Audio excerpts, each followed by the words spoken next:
God of War 2. Disco bônus. Extras. Testando o jogo.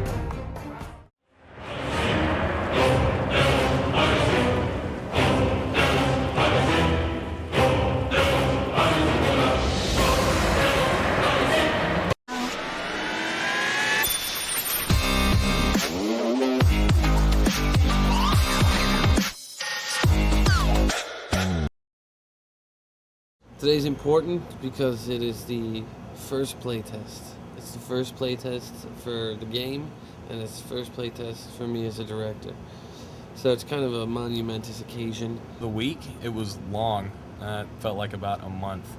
So, you know, a lot of late nights, a ton of effort, a lot of putting out fires, a lot of running around. But it's typical of this industry. Last night was rough for a lot of people.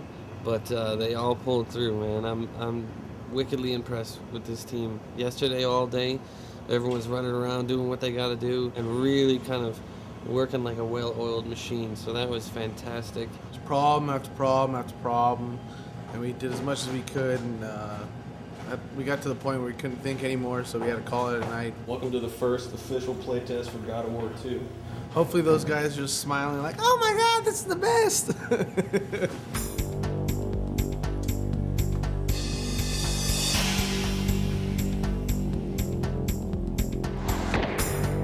Everything is being videotaped, and it's actually being fed down to another room. Multiple people can view it from multiple perspectives. So far, everybody's falling off the bridge.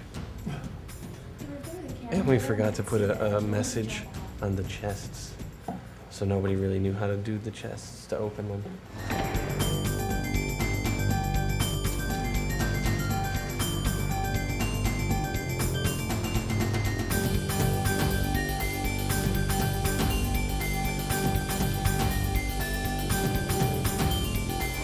I think one of the responses would be, man, this game is rad.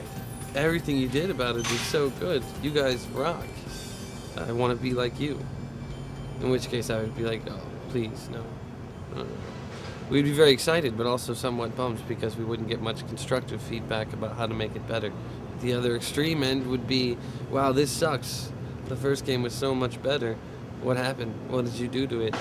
And then, you know, we would be sad. The third type would be the constructive criticism, like, oh, you know what, I felt this part was a little too hard.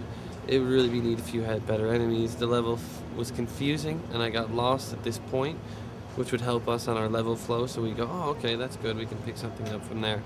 So the third is the most desired response. Chat about just some thoughts. Good thoughts, bad thoughts, anything, just throw out stuff about overall experience of the level. Integrating the puzzles with your exploration as well is great because I mean you're constantly seeing something new even while you're solving puzzles, which is pretty cool.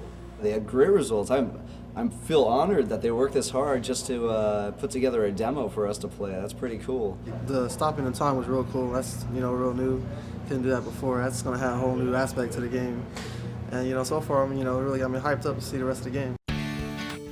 The game was received very well, even despite the little flaws that really bothered me and that I wish we could have gotten fixed. People look past that. I just wanted to get everybody together. We just finished our first playtest of our first level that kind of has gone through the pipe, and it was received extremely well. It was great to see everybody kind of pulling together, and a great moment for everybody to see people enjoy it. Those of you who are barely awake, go home. Yes.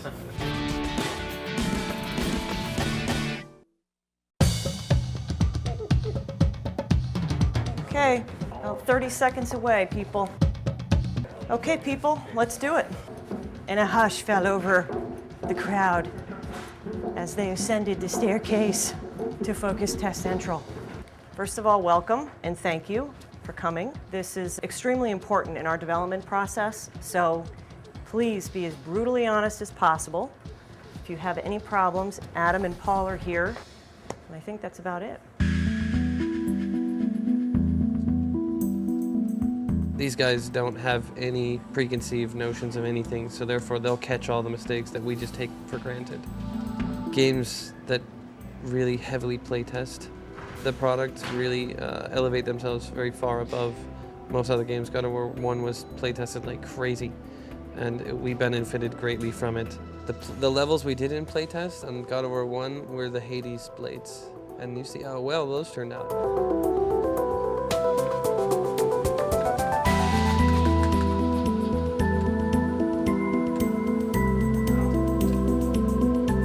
Oh, dude, the fucking bounty volume thing on the trainers. Yeah, the 2 pop away. The 3 pop away. Yo. Hey guys, please keep in mind they can't use the wind magic. We're watching number 3 right now. Use the bow. Please ask them to stop. Sometimes the way you talk is really annoying, Steve. Well, you know what? I just want you to know. I find it I think annoying. it's a friend. Like, hey, you're walking too close to the edge. When the obvious, when you have to tell people the obvious 8 times, gets annoying. Well, there's 2 guys watching 5 monitors.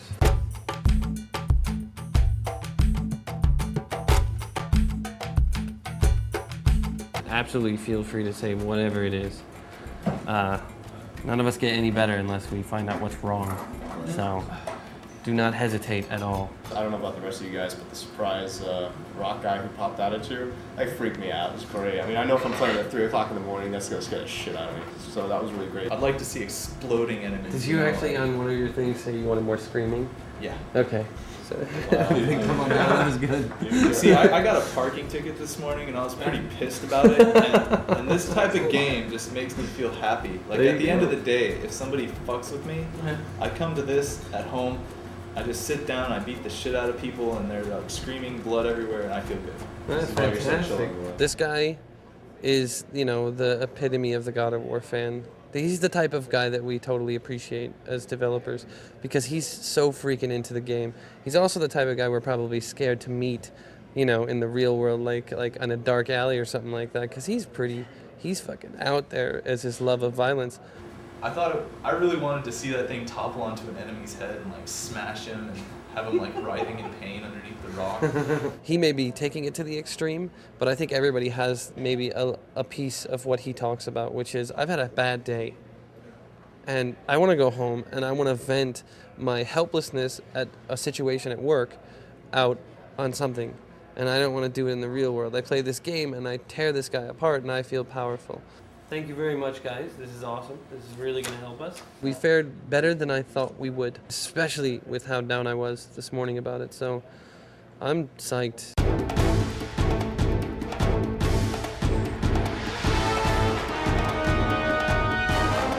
Today we are testing the roads level, which is the first level of the game, the opening sequence.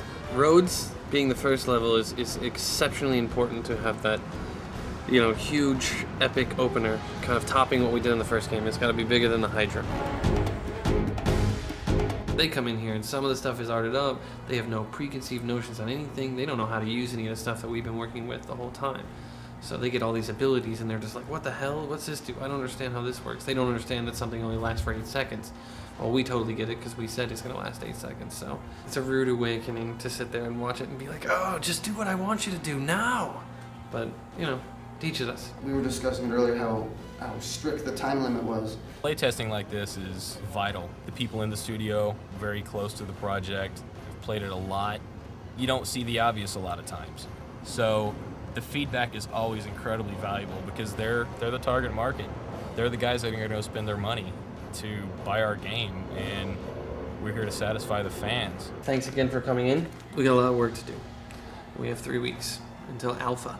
So looking at that, I know that we have some tough roads ahead of us for the next 3 weeks to get everything into shape, and it's time to go home.